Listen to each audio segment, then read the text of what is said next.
Picture for a moment a stereotypical comic book reader. Think of a few adjectives that would describe this person. I'm sure as a group we probably came up with a good list of different words. However, I would be willing to bet that nobody thought of words like stupid, dumb, or low intelligence. The stereotypical comic book reader is a person of high intelligence, a very smart person. So why is it that comic books and graphic novels are to be considered less than other forms of literature?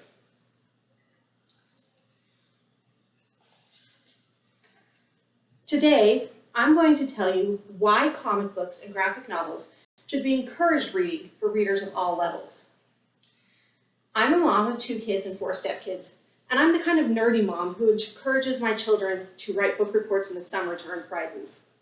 It was very important for me to teach my children to love reading very early on. We make weekly trips to the library, and we used to have a rule that each trip to the library, my children could check out 5 books, but only one could be a comic book or graphic novel. When my son was in 3rd grade, he came to me one day at the checkout with a whole stack of books that I unfortunately told him he needed to send back. He could not read nothing but Fly Guy. He turned to me and said, "Why?" Now, I'm also the kind of parent who tries very hard to never say, "because I told you so," or "because that's the rule." The real reason for my rule was that every single teacher who had ever given my children an independent reading assignment had told them it could not be a graphic novel or a comic book. But somehow saying, "because your teacher said so," felt even worse than "because I said so." So I told my son that I would look into it and get back to him. What I learned not only surprised me, it changed the way I approached teaching my children to read. Today, I'm going to convince you that graphic novels are just as much of a legitimate literary choice as even classics like Romeo and Juliet. I'm going to tell you why comic books help children develop a love of reading, how comic books and graphic novels teach emerging readers important literary skills, and why even the most advanced readers, even college students, could benefit from reading graphic novels and comics. To understand how people benefit from reading comic books, it's first important to understand how we come to develop a love of reading. As a parent, it's been obvious to me that children really struggle with reading, and it's a chore, something they really don't want to do, until the day they find that magic book that catches their attention. Every child has one, whether it's Harry Potter, or Captain Underpants, or Snow White and the 7 Dwarfs. Suddenly a story catches their attention, and suddenly they want to read. Where you have to go in their room at night and tell them, "it's time to turn out the lights, you have to put the book away." Until children find the reading material that they actually enjoy, reading with is a struggle, something that they don't want to do, something that their parents or their teacher forces them to do. This is where graphic novels come in. Children enjoy graphic novels because a lot of times they have characters that they're already familiar with. They might have somebody that they've seen in a TV show like PJ Masks, or Disney princesses, or Marvel, Star Wars, or there might be books they've seen other children in their class reading. Comic books are also less intimidating for beginning readers. They look at a page full of words and just think, "I can't do it," and they don't want to. Where the nature of graphic novels, the pictures catch their eye, and the less words on the page make it feel like something they can do. It builds their confidence. Also, because graphic novels use pictures to help tell the story, children can understand a full, rich story, whereas at their reading level, other books, maybe like See, Dick, Run, they aren't really telling a whole story that kids get interested in. So the visual nature of comic books help children develop that love of reading. Once they actually want to read, the comic books also help them learn those important emerging reading skills. I learned in my research of a comic called Owly. Owly is developed for kids who can't read any words yet. It only has pictures. However, it still teaches children very important pre-reading skills. Michelle Mano of Teach.com said, "Before children are ready to read text, sequential art can give them practice in making meaning from material printed on a page. tracking left to right and top to bottom, interpreting symbols, and following the sequence of events in a story.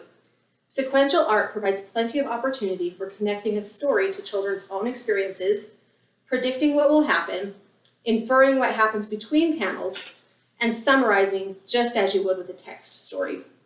The advantage of sequential art is that children don't need to be able to decode text to learn and to practice comprehension skills.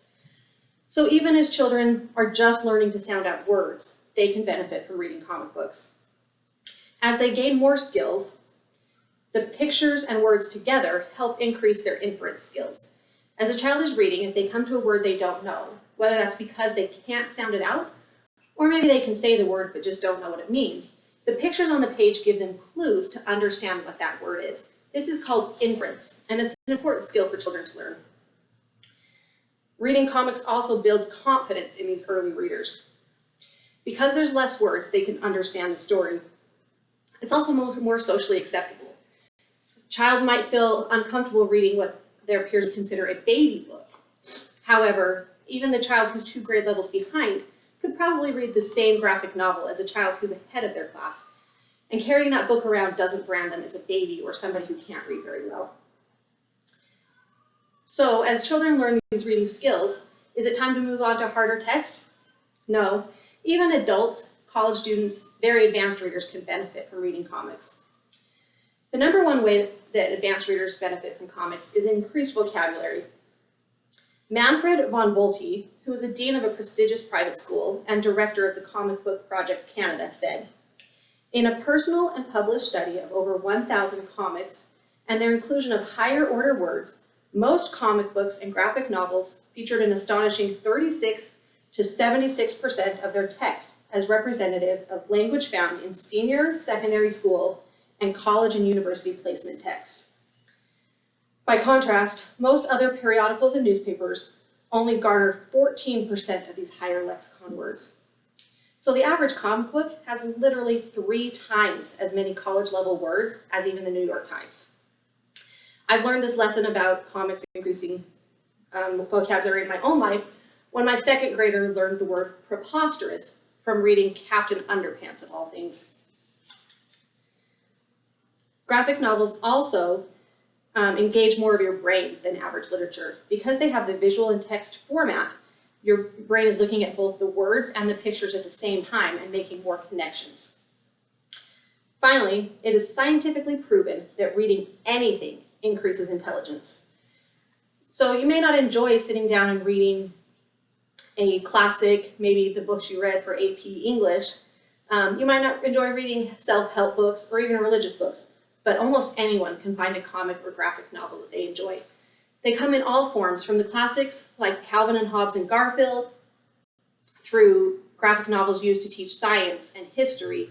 Even classic literature has been rewritten as graphic novels. There truly is something for everyone. So in summary, I've taught you today why graphic novels should be considered legitimate literary choices for any reader, because they help develop a love of reading, they teach children early reading skills and help them feel confident, and even the most advanced readers benefit from reading graphic novels. I'd like to leave you with one last thought by Jonathan Hennessy, who is an author who wrote The U.S. Constitution, a graphic novel, and The Gettysburg Address, a graphic novel.